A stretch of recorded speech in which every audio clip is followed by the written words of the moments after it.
नमस्कार, मैं किशोर और आज डॉक्टर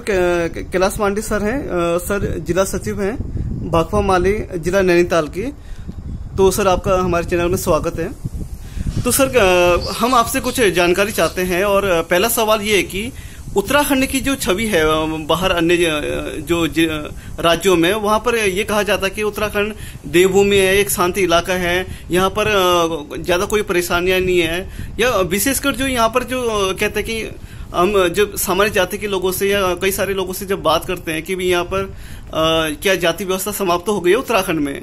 तो कई सारे लोग कहते हैं कि भाई हाँ ये पुराने जमाने की बात थी या गुजरे जमाने की बात थी। तो आपका क्या अनुभव रहा है? आप ग्राउंड लेवल में काम करते हैं, आप जगह जगह जाते हैं, तो अपने अनुभव थोड़ा बताइए सर। देखिए, जाति व्यवस्था तो जैसे पूरे देश में है जी, तो उत्तराखंड भी कोई उससे अलग तो नहीं है जी। उत्तराखंड में भी जाति व्यवस्था पूरे अपने तौर पे मौजूद है और जब तक पूरे देश में जाति व्यवस्था रहेगी, हम सोचेंगे उत्तराखंड में कोई जाति व्यवस्था समाप्त हो जाएगी, यहाँ कोई सामाजिक समरसता बन जाएगी, तो ये सोचना भी थोड़ा बेमानी है। ये जरूर है कि यहाँ कोशिश जरूर होती है कि देवभूमि का नाम लेकर के, है ना, वो जो एक अंतर्विरोध समाज के भीतर हैं, जो जाति विषमता है उसको ढकने की कोशिश होती है और ये ढकने की कोशिश बार बार असफल भी होती है। तमाम तरह के घटनाएं, तमाम तरह की दुर्घटनाएं, जाति उत्पीड़न लगातार सामने आता है महिलाओं के साथ, तमाम दलितों के साथ, है ना, और उसमें कई बार तो बहुत ही भदेश रूप में भी सामने आया है। तो देवभूमि तो का नाम तो उसमें एक पर्दा डालने के लिए हो सकता है, वही जिस तरह के अंतर्विरोध हैं, पर वो बहुत ही मौजूद है। और ये भी एक गौर करने वाली बात है कि उत्तराखंड है, उत्तराखंड तो सवर्ण बहुल एक प्रकार से राज्य है। मैंने कुछ ही राज्य ऐसे हैं पूरे देश में जो जिसमें सवर्ण जनसंख्या सबसे ज्यादा है,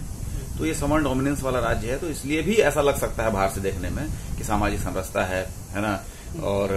कोई इस तरह की उत्पीड़न की घटनाएं नहीं है ना, तो इस तरह से देखने को लग सकता है क्योंकि सवर्ण बहुल इलाका है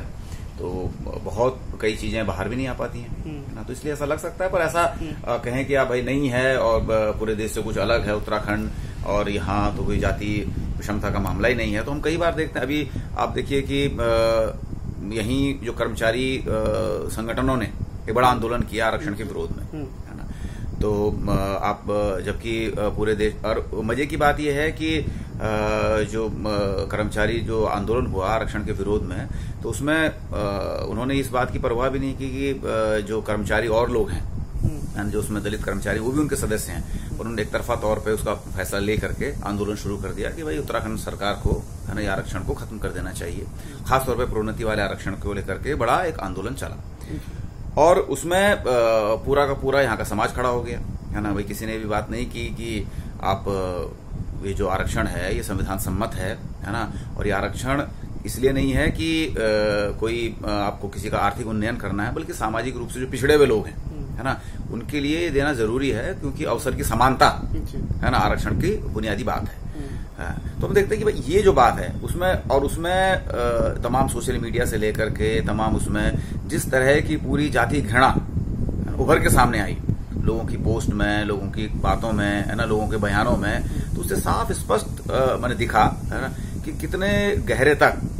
यहाँ जाति व्यवस्था की जड़ें मौजूद हैं, है ना। और यहाँ तो आप देखिए कि भाई उत्तराखंड तो ऐसा भी है, यहाँ बद्रीनाथ, केदारनाथ, गंगोत्री, यमुनोत्री, जागेश्वर धाम जैसे तमाम धाम भी हैं, है ना, और ये पूरा एक प्रकार से यहाँ का जो टूरिज्म भी है उसको एक प्रकार से धार्मिक टूरिज्म कहा जाता है। तो उस धार्मिक टूरिज्म और ये सब को होते हुए ये सामाजिक समरसता की पोल तब खुल जाती है कभी मंदिरों में अगर दलितों के प्रवेश का मामला हो, तो जो अंसार में हो, तमाम जगह हो, है ना, तो जब ऐसा कुछ मामला आता है तो फिर उसमें फिर से, है ना, वो जो जातीय वर्चस्व है ना, जो सामंती पूरा जकड़न है पूरे दिमागों की, वो सारे के सारे बिल्कुल बहुत ही नग्न रूप में हमारे सामने दिखती है ना। तो ऐसा कहना तो ठीक नहीं है कि भाई यहाँ जाति कोई उत्पीड़न नहीं है, जाति भेदभाव नहीं है, कोई समरसता वाला समाज यहाँ स्थापित हो गया है, ऐसा तो कैसे हो सकता है एक ही देश के भीतर।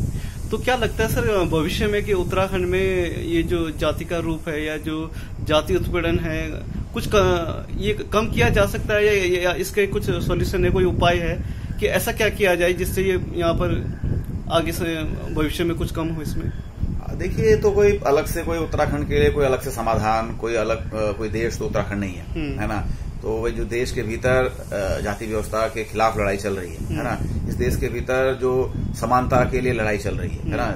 जिसको डॉक्टर अम्बेडकर ने कहा कि समतामूलक समाज की स्थापना करना, है ना, और इस देश के भीतर आज के दिन में अगर जाति का खात्मा करना है तो अम्बेडकर की रचनाओं को हमको थोड़ा आत्मसात करना पड़ेगा, उनके और विशद अध्ययन में जाना पड़ेगा। और साथ ही साथ मेरा तो ये मानना है, हम लोगों का ये मानना है, हमारी पार्टी का भी मानना है कि इस देश के भीतर जो भगत सिंह है ना, और अम्बेडकर, तो हमारे आजादी के आंदोलन के ऐसे जो नेता हैं, है ना, जिनके विचारों को एक साथ लेकर के चलने से कोई रास्ता हमारा निकलेगा, जिसको एक लोकप्रिय तरीके से आप कह सकते हैं कि नए भारत के वास्ते भगत सिंह अम्बेडकर के रास्ते हमारे छात्र साथियों ने इस नारे को दिया भी, है ना। तो ये एक जो रास्ता है ना, समाजवाद का रास्ता, समतामूलक समाज की स्थापना करने का रास्ता, जाति विहीन वर्ग विहीन समाज की स्थापना का रास्ता, तो ये रास्ता है जो पूरे देश में जो लड़ाई चल रही है इसके लिए, है ना, उसी का हिस्सा ही उत्तराखंड हो सकता है ना। भाई किसी खास परिप्रेक्ष्य में किसी खास घटना को लेकर के यहाँ कुछ और बात हो सकती है। ये हो सकता है कि भाई स्टेट गवर्नमेंट कुछ खास तरह के कानून यहाँ के लिए बनाए, है ना, परंतु वो भी संभव नहीं दिखता। हमने तो देखा भाई आरक्षण वाले सवाल पे फिर मैं बात कर रहा हूं, तो उसमें तो सरकार एफिडेविट लेकर के कोर्ट में खुद चली गई, है ना, तो ऐसा तो यहाँ संभव नहीं दिखता। तो इसलिए थोड़ा इसको अलग से मेरे ख्याल से, अगर जाति के सवाल पे, है ना, कुछ और सवाल हो सकते हैं। भाई राज्य बना, 21 साल राज्य बने हुए हो गए, है ना, राज्य बनने के लिए जो लोगों की आकांक्षाएं थी, रोजगार का सवाल, है ना, महिलाओं के पीठ से जो जितना बोझ है उससे मुक्ति का सवाल, है ना, लोग, तो इसीलिए लोगों ने अपने जंगल जमीन पर अपना अधिकार, है ना, तो ये जो तमाम सवाल थे, इन सवालों को लेकर के तो कुछ हद तक पूरे देश के ढांचे के भीतर भी कुछ तमाम सवाल हो सकते हैं। यहाँ की खेती बाड़ी को लेकर के, यहाँ के पशुपालन को कैसे हम लोग इस पूरे विकास के ढांचे को, जो जन विरोधी विकास का मॉडल उत्तराखंड में बन गया है ना, उस जन विरोधी विकास के मॉडल को कैसे जनपक्षी विकास के मॉडल को लेकर के हम लोग आगे बढ़ें, तो ये तो एक बात हो सकती है। पर हम सोचेंगे भाई जाति उत्पीड़न के खात्मे को लेकर के उत्तराखंड को अलग से मॉडल बन जाएगा, तो ये तो थोड़ा मैंने थोड़ा इस तरह की कोई पचने वाली बात नहीं लग रही। ठीक है, थैंक यू सर समय देने के लिए हमें। अब हमारे साथ हैं राजा बहुगुणा सर, जो राज्य सचिव हैं भाकपा माले की। सर स्वागत है हमारे चैनल में। सर अब मैं ये कहना चाह रहा हूँ कि उत्तराखंड में जो जाति का स्वरूप है, या आपका जो अनुभव रहा है, आपका जीवन भर का अनुभव रहा है, जाति जो उत्पीड़न है उत्तराखंड में किस तरह का आपको देखने को मिला, थोड़ा ये बताइए सर। देखिए, जाति का सवाल तो सार्वभौमिक है पूरे भारत में जी, तो ये बात तो सही है कि उत्तराखंड जो है भारत से अलग तो है नहीं जी, और उत्तराखंड के अंदर मुझे तो ये लगता है कि जो जाति का सवाल है थोड़ा और भी ज़्यादा जो है जटिल लगता है, खासकर इसलिए क्योंकि यहाँ का जो सोशल कंपोजिशन है उत्तराखंड का जो आमतौर से है, तो उसका जो पूरा हमारा पर्वतीय भूभाग है, अधिकांश जो इलाके हैं, तो वहाँ पर जो है अपर कास्ट का डोमिनेशन है, वो करीब 80% है। इसलिए वो ही अपने आप में जो है मुख्य बन जाता है। और ऐतिहासिक रूप से हमेशा यही रहा है कि जो दलित हिस्सा है, समाज का जो कमजोर हिस्सा है, उसको कहीं ना कहीं जो है रूलिंग क्लास जो है विभिन्न तरीकों से अपने साथ एसिमिलेट जो है करता रहता है। उसकी अपनी एक पहचान, उसका अपना एक मूवमेंट जो है यहाँ मतलब जो है कभी खड़ा नहीं हो पाया। जरूर कभी कुछ सवालों पर जब उत्पीड़न के मामले आते हैं तो आवाज़ उठती है, लेकिन उसके बाद चीज़ें जो है पीछे चली जाती हैं। तो एक अपने आप में एक यहाँ ज़्यादा जटिल और कॉम्प्लेक्स है। और ख़ास करके जब उत्तराखंड राज्य आंदोलन के दौर में तो मैंने ऑब्जर्व किया, जो 1994 में ये आंदोलन तेज हुआ, तो ये आंदोलन तो मतलब शुरू ही यहाँ से हुआ कि पौड़ी में वहाँ हमारे यूकेडी के साथियों ने जो है पूरा आरक्षण की मांग लेकर के जो है आंदोलन शुरू किया था। और कहीं ना कहीं उसके पीछे मैं कह रहा हूँ कि एक जो समाज के जो कमजोर हिस्से हैं, जिनके आरक्षण का असल में सवाल है, वो उसके बैकग्राउंड में था, बल्कि वो समग्र में बताया गया कि उत्तराखंड के लोगों को आरक्षण की बात। लेकिन हमने उस दौर में भी कोशिश की कि ये जो आरक्षण का सवाल नहीं, बल्कि उत्तराखंड जो हिल स्टेट है, इसकी मांग को आगे बढ़ाना चाहिए। और इसके लिए हम लोगों ने कोशिश भी की कि राज्य का मुद्दा जो है सामने आए और इसको लड़ाई लड़ी। और लेकिन आंदोलन के दौर में भी हमने इस बात को ऑब्जर्व किया कि जरूर उसमें जो है कई जगह हमने देखा जो समाज के जो कमजोर हिस्से हैं, दलित हिस्से हैं, उनके खिलाफ घृणा का माहौल और कुछ इस तरह की घटनाएं भी घटी, जो कि बहुत ही दुखद थी और हमने उसका कड़ा विरोध किया। जब 2 अक्टूबर 1994 को मुजफ्फरनगर कांड हुआ, उसके बाद कुछ उत्तराखंड के कई जगह से इस तरह की दलित उत्पीड़न की, इस तरह की जो है खबरें आती थी, तो इसको भाकपा माले ने बहुत सीरियसली लिया और हमने 1994 में जो है 15 नवंबर से 30 नवंबर तक एक जन एकता अभियान पूरे उत्तराखंड में चलाया और हमने अपनी मांग में इस बात को बुलंद किया कि हमारे लिए उत्तराखंड राज्य का मतलब यही है कि जो समाज के कमजोर हिस्से हैं, जो भूमिहीन हैं, क्योंकि सबसे ज्यादा दलित ही भूमिहीन हैं, गरीब हैं, तो जो है उनका जो एजेंडा है, उनके जो सवाल हैं, कहीं भी इस आंदोलन में जो उजल नहीं होने चाहिए और कहीं भी इस आंदोलन में इस तरह के मतलब उत्पीड़न की बात नहीं आनी चाहिए। तो हमने इस एंगल से जो है उत्तराखंड राज्य आंदोलन में हमेशा हस्तक्षेप किया और बहुत सारे लोगों ने जब उत्तराखंड राज्य की लड़ाई लड़ी जा रही थी, उन्होंने कहा भाई कोई झंडा डंडा नहीं होना चाहिए और सब मिलकर के लड़ेंगे। तो उस दौर में भी हमने अपने लाल झंडे को नीचे नहीं झुकाया। हमने कहा कि हम लाल झंडा लेकर के चलेंगे, क्योंकि लाल झंडा जो है अपने आप में गरीबों, मजदूरों, किसानों, समाज के जो कमजोर हिस्से हैं उनकी लड़ाई का प्रतिनिधि है और हमेशा हम इस सवाल पर जो असर्ट करते रहे और आज भी करते हैं। तो वर्तमान समय में जो उत्तराखंड में है, जो लगातार ये घटनाएं जो जाति उत्पीड़न की लगातार वो बढ़ती ही जा रही हैं, घटने का नाम नहीं ले रही हैं, तो ये जो वर्तमान में ये सरकार आने के बाद आपको क्या लगता है सर,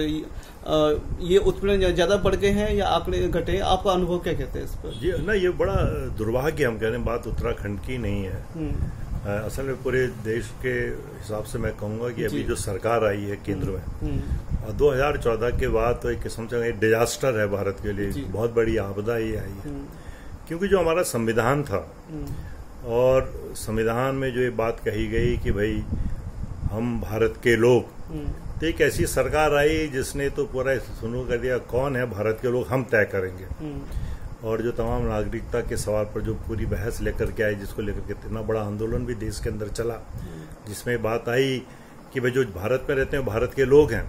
लेकिन बीजेपी की सरकार ने जो है कहा कि कौन है भारत के लोग, कौन है सिटीजन, हम तय करेंगे।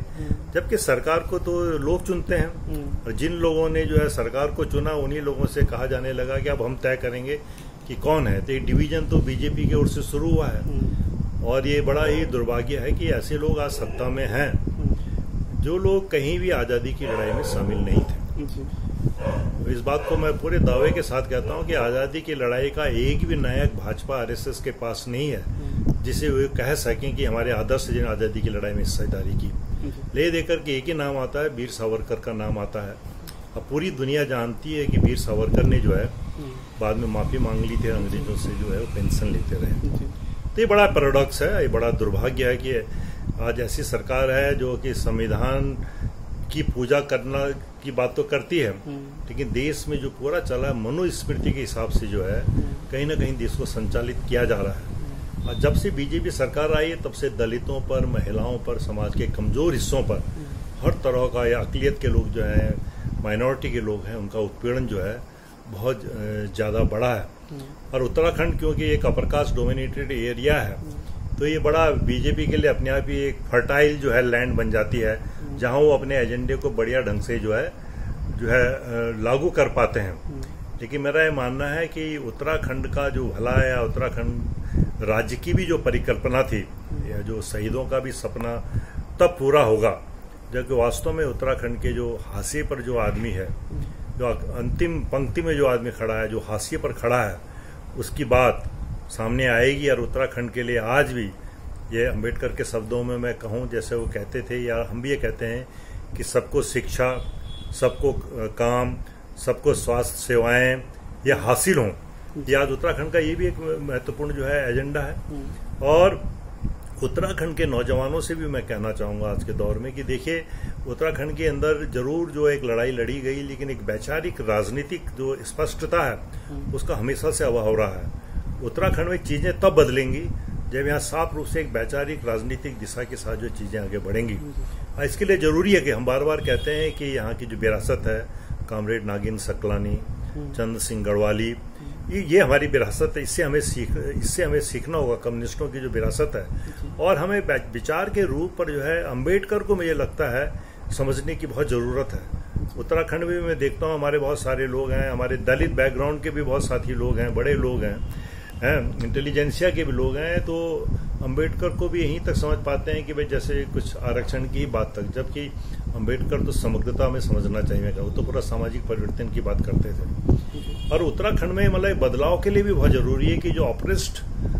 क्लास के लोग हैं या जो दलित जन समुदाय से आने वाले जो इंटेलिजेंसिया के जो लोग हैं, उन लोगों को इस बात को देखना पड़ेगा कि कैसे इस शासक वर्ग की राजनीति से पिंड छुड़ाया जाए। ये जो भाजपा, कांग्रेस या अधिक से अधिक बसपा तक की जो बातें जाती हैं, इससे आगे सोच करके एक रेवोल्यूशनरी पॉलिटिक्स के वो कैसे साझेदार बन सकते हैं, वहां से इसके लिए एक लीडरशिप यदि आए तो उत्तराखंड में जरूर, जो मैं कहना चाहता हूँ, इस लड़ाई को हम व्यापक बना सकते हैं और लड़ाई आगे जाएगी। धन्यवाद सर समय देने के लिए।